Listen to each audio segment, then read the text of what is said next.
Mark today on your calendars. Every single state in the country is now officially easing restrictions. This will be a line of demarcation.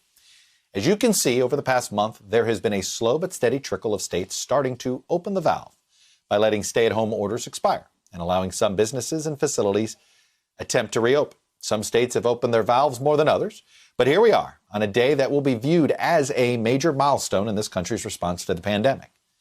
And of course, it's an uneasy milestone, because in contrast to all that green on this map is the absence of it on this map.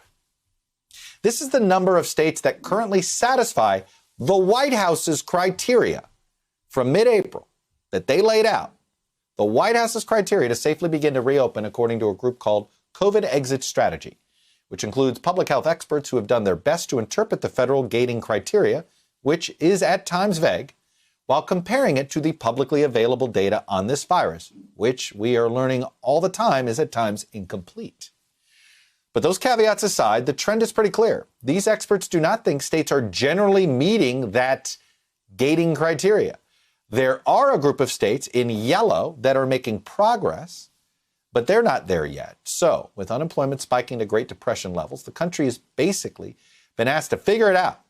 We all have to figure out how to live with a virus that isn't fully understood and hasn't been fully contained, all of it while we inch towards that 100,000 death milestone.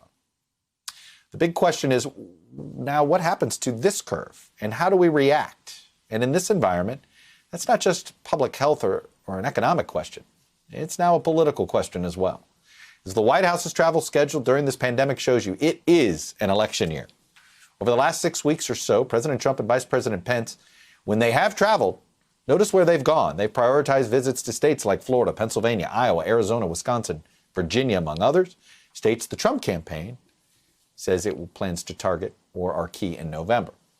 So what happens next will depend on both the rhetoric and the reality, which brings me to this headline. Trump campaign official confirms that allies of the president are lining up doctors to recommend reviving the economy, which would appear to contradict what we've heard from most public health experts, including those like Dr. Fauci.